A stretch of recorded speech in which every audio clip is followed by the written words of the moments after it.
Welcome to everyone. ये study class में आप लोग को स्वागत है। आज मैं आप लोग को इकोनॉमी का सेकंड चैप्टर आज मैं आप लोग को बेहतरीन तरीके से लाजवाब तरीके से मैं आज आप लोग को बेहतरीन तरीके से पढ़ा रहा हूँ। इकोनॉमी का सेकंड चैप्टर, ठीक है। लिखा पर प्रति व्यक्ति आय, क्या लिखा? प्रति व्यक्ति आय को हमको बेहतरीन तरीके से समझ कहता, क्या लिखा? प्रति व्यक्ति आय, ठीक है। पर कैपिटा इनकम लिखा, ठीक है। पर कैपिटा इनकम लिखा। राष्ट्रीय आय में देश की कुल जनसंख्या में कहता है राष्ट्रीय आय में देश की कुल जनसंख्या से भाग देने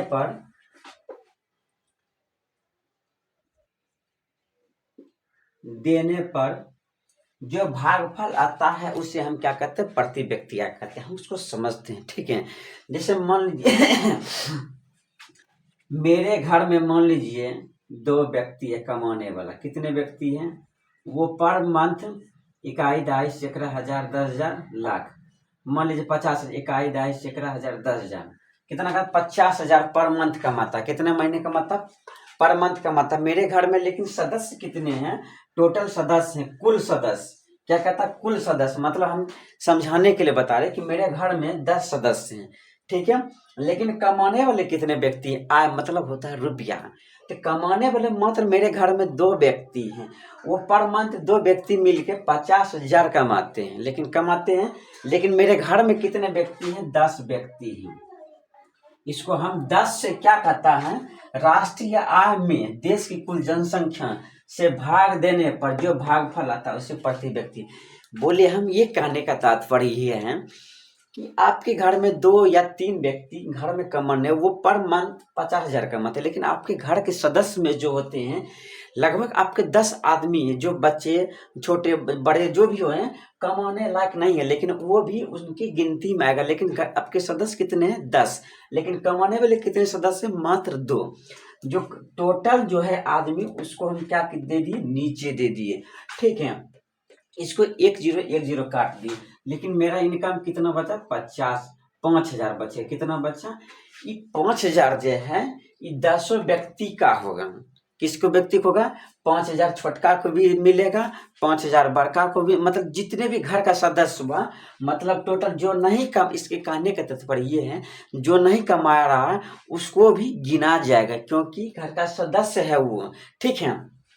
अतः राष्ट्रीय आय बटे देश की कुल जनसंख्या, हम लिए कितना? 50,000 रुपया लिए, और उसको भाग कितना दिए? 10। तो कितना है? 5,000। हर व्यक्ति को कितने होगा? 5,000 हो जाए। कितना हो जाए? 5,000। उसी को हम कहते हैं प्रति व्यक्ति आय कहता है। राष्ट्रीय आय में देश की कुल जनसंख्या से भाग देने पर जो भागफल आता है इसी को क्या कहते हैं? प्रति व्यक्ति आय कहते हैं, ठीक है। इसको समझ में आएगा बेहतरीन तरीके से। आप कहते हैं आर्थिक विकास कहते हैं। आर्थिक विकास किसको कहते हैं? आर्थिक विकास की वह प्रक्रिया है जिसमें किसी देश की प्रति व्यक्ति आय दीर्घ मतलब लंबा समय, काल मतलब समय का तक वृद्धि हो, उसे आर्थिक विकास कहते हैं। क्या लिखा? आर्थिक विकास की वह प्रक्रिया है जिसमें किसी देश की प्रति व्यक्ति आय दीर्घ काल तक वृद्धि हो, उसे क्या कहते हैं? आर्थिक विकास कहते हैं, ठीक है। इसको हम बारीकी से हम समझते हैं, ठीक है। जैसे मान लीजिए कोई व्यक्ति 5,000 मतलब मान लीजिए 60,000 10,000 पर मंथ कमाता है। कितना कमाता है? 10,000 पर मंथ, ठीक है। 10,000 मंथ कमाता, फिर मतलब 10,000 फिर कमाया हूँ। फिर अगर 10,000 कमाया, क्या बोले?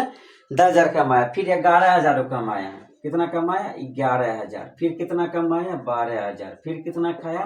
13,000 कमाया। और कितना कमाया? 14,000 मतलब 15,000 कमाया। कितना हो गया? ये दीर्घ हो गया, मतलब लंबे समय। कहते आर्थिक विकास की वह प्रक्रिया है जिसमें किसी देश की प्रति व्यक्ति दीर्घ मतलब लंबे समय तक ये नहीं कि हम मतलब 10,000 रुपया कमा लिए, अब हमको नहीं कमाना। क्यों नहीं कमाना? कि हमको लॉटरी लग गया। मान लीजिए 2 लाख 3 लाख आपको लॉटरी लगे, क्या उसमें आपको जीवन व्यतीत हो सकता है? नहीं। इन्हें हमको कोढ़िया बन जाना नहीं, हमको कमाना दीर्घ समय तक। दीर्घ मतलब क्या हुआ?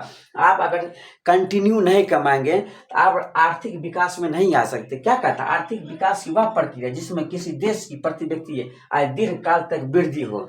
दीर्घ काल तक कैसे वृद्धि होंगे? आप 1 लाख आपको लॉटरी लग गया, आप उसके बाद कमेबे नहीं कर रहे, अब आर्थिक विकास हो रहा है? आपका नहीं होगा विकास। आप 10,000 कमाए, फिर 11,000, फिर 12,000, 13,000, 14,000, 15,000, 16,000, 18,000, 19,000, 20,000, इसी तरह आप दीर्घ काल तक क्या है आप कमाते गए। कब? उसी को हम क्या कहते हैं? आर्थिक विकास कहते हैं। ठीक है, कहता है आर्थिक विकास का मापन करने वाली संस्था है कौन? यूएनडीपी। कौन संस्था? UNDP, United Nation Development Programme. ठीक है, यूनाइटेड नेशन डेवलपमेंट प्रोग्राम। इसकी स्थापना हुई थी, किसकी? यूएनडीपी की स्थापना 1990 में हुई थी। क्या हुई थी? 1990 में। अब कहता है HDI, क्या लिखा है? HDI, ह्यूमन डेवलपमेंट इंडेक्स, मतलब मानव विकास सूचकांक, मानव विकास सूचकांक। ठीक है, अब कहता है HDI के 3 बातों पर ध्यान दिया गया। ठीक है, HDI को कितनी बातों पर ध्यान दिया गया? 3 बातों पर। एक, पहला शिक्षा, मतलब साक्षरता का मतलब वही शिक्षा, आप कितने पढ़े लिखे हैं। अब क्या प्रति व्यक्ति आय तो आपको हम समझा ही दिए। प्रति व्यक्ति आय क्या होता है? जीवन प्रत्याशा, मतलब आपका लाइफ स्टाइल कैसा है जीने का, आप कैसे खाते हैं, पीते हैं, रहते हैं, वैसी को हम क्या कहते हैं? जीवन प्रत्याशा कहते हैं, लाइफ स्टाइल, या इसको हम कहते हैं, इसको हेल्थ। जीवन प्रत्याशा मतलब जीवन जीने की आपके पास कैसी कला है, उसी को हम क्या कहते हैं? जीवन प्रत्याशा। पहला आर्थिक विकास मापन करने की वाली संस्था कौन है? UNDP, United Nation Development Programme. ठीक है, इसकी स्थापना हुई थी 1990 में हुई थी। अब कहते हैं HDI, ह्यूमन डेवलपमेंट इंडेक्स। क्या? Human development index. ठीक है, आप कहते हैं HDI के 3 बातों पर ध्यान देगा, एक शिक्षा पर, एक प्रति व्यक्ति आय पर, एक जीवन प्रत्याशा पर।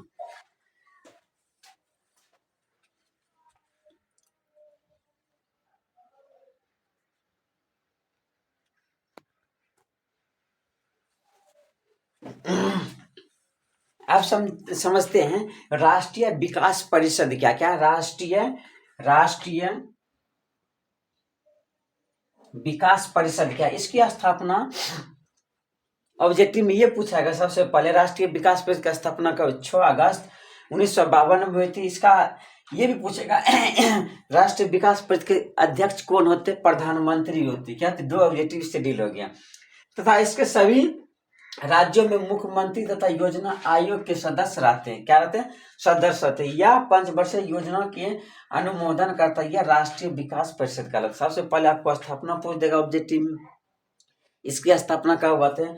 तो 1952 में हुआ था। ठीक है, प्रधानमंत्री इनके कौन होते हैं? अध्यक्ष, तथा इनके सभी राज्यों के मुख्यमंत्री तथा योजना आयोग के सदस्य रहते हैं, और यह 5 वर्षीय योजना का अनुमोदन करता है, यह राष्ट्रीय विकास परिषद कहलाता है। ठीक है, आप कहते हैं 5 वर्षीय योजना किसे कहते हैं? कहता है इसकी स्थापना 5 वर्षीय योजना शुरुआत जो हुआ था 1951 से 56 में। कब हुआ था? 1951 से 56 में हुआ था। कहता है यह हेराल्ड डोमर मॉडल पर आधारित, यह 5 वर्षीय योजना किस पर आधारित है? हेराल्ड डोमर पे आधारित है। इसका मुख्य उद्देश्य कृषि उत्पादन को बढ़ावा देना। अतः यह योजना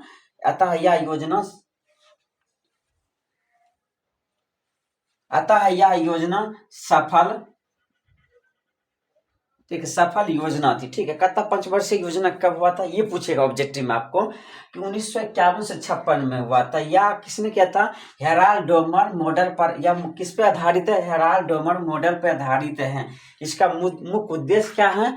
प्रथम 5 वर्षीय योजना का मुख्य उद्देश्य था कृषि को बढ़ावा देना, जिसके कारण यह सफल योजना हो गया था। द्वितीय 5 वर्षीय योजना का था 56 से 61। यह पीसी महान बोलिस के मॉडल पर आधारित। इसका मुख्य उद्देश्य भारतीय उद्योग स्थापित करना था। भारतीय उद्योग के लिए स्थापना के लिए भारी उद्योग के स्थापना के लिए विदेशी से अत्यधिक ऋण लेना पड़ा, जिस कारण से इस योजना असफल हुई। अब ऋण लेगा तो कोई भी असफल योजना होबे करेगा। वो ऋण लिया, जिसके कारण इसका योजना क्या हो गया? असफल है। उसके पास रुपया नहीं था। कहता द्वितीय पंच कब हुआ था? 1956 से 61 में। ऑब्जेक्टिव में ये पूछा, कहता है यह किस पे आधारित है? पीसी महान बोलिस के मॉडल पर आधारित। इसका मुख्य उद्देश्य क्या है? इनका मुख्य उद्देश्य भारतीय उद्योग को स्थापित करना था। भारी उद्योग की स्थापना के लिए विदेशी से अत्यधिक ऋण लेना पड़ा, जिस कारण इस योजना को असफल योजना माना जाता है। ठीक है,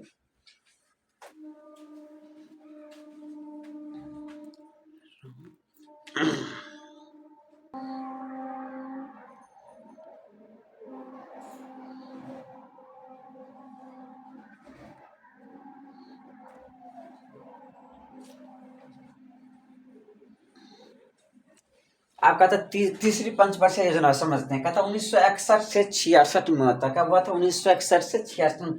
इस योजना का मुख्य उद्देश्य था कृषि तथा उद्योग को दोनों को बढ़ावा या अब तक का सबसे असफल योजना रही। जिसके असफलता के 3 कारक थे। कितने कारक थे? 3 कारण थे। असफल होने के 3 कारण थे। ठीक है, कहता है तीसरी पंचवर्षीय योजना ये पूछ देगा ऑब्जेक्टिव में। 1961 से 66 में होता है।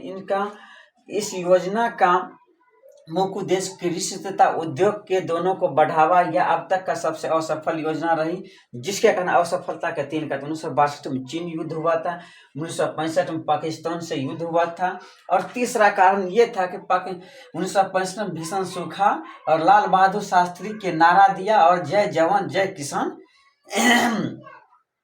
जय जवान जय किसान का नारा दिया था।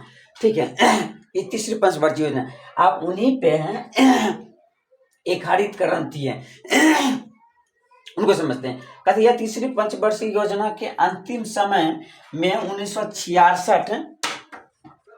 1966 में प्रारंभ हुआ था। कब हुआ था? कहता हरित क्रांति में यह तीसरी पंचवर्षीय योजना के अंतिम समय में कब हुआ था? 1966 में प्रारंभ हुआ। कब हुआ था? 1966 में हुआ था। ठीक है, आप कहते हैं विश्व में इनकी जनक अमेरिकी वैज्ञानिक नॉर्मन बोरलग को मानते हैं। किसको मानते हैं?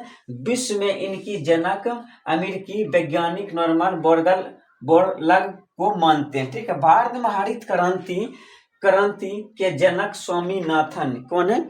स्वामीनाथन है। हरित क्रांति के उन्नत बीज क्या कहते हैं? हरित क्रांति के उन्नत बीज हाई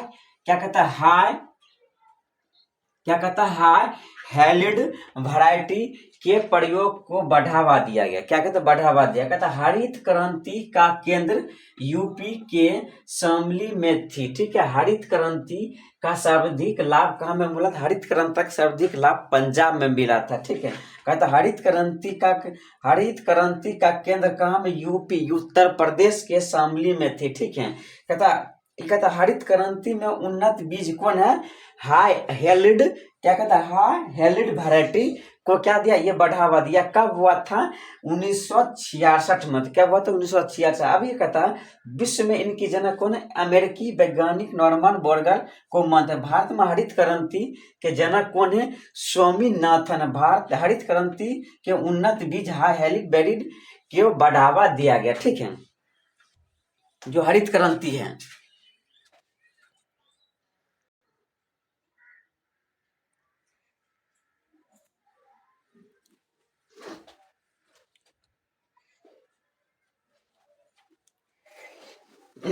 अब ये पथ योजना, इसमें ऑब्जेक्टिव भी पूछा जाता है, इसलिए एक्सप्लेन ज्यादा हम नहीं किए, इसको ऑब्जेक्टिव में पूछा जाता है। कहता चौथी पंचवर्षीय योजना कब हुआ था? 1969 से 1974 में हुआ था। पांचवी पंचवर्षीय योजना कब? 1974 से 1978 में होता है। छठी पंचवर्षीय योजना कब? 1980 से 1985 में हुआ था। सातवीं पंचवर्षीय योजना कब हुआ था? 1985 से 1990 में हुआ था। आठवीं पंचवर्षीय योजना कब हुआ था? 1992 से 1997। नवीं पंचवर्षीय योजना 1997 से 2002 में हुआ था। 10वीं पंचवर्षीय योजना कब हुआ था? 2002 से 2007 में हुआ था। 11वीं पंचवर्षीय योजना 2007 से 2012 में हुआ था। 12वीं पंचवर्षीय योजना कब हुआ था? 2012 से 2017 में। ये इंपॉर्टेंट है, एग्जाम में पूछा जाता है। और आप लोग को ये वीडियो आपको कैसा लगे कमेंट करके बताएं। अगर आप नया है, इस वीडियो को शेयर करें और लाइक शेयर सब्सक्राइब जरूर करें। अगर आप नए व्यक्ति हैं तो आप चैनल को सब्सक्राइब जरूर करें। जय हिंद, जय भारत।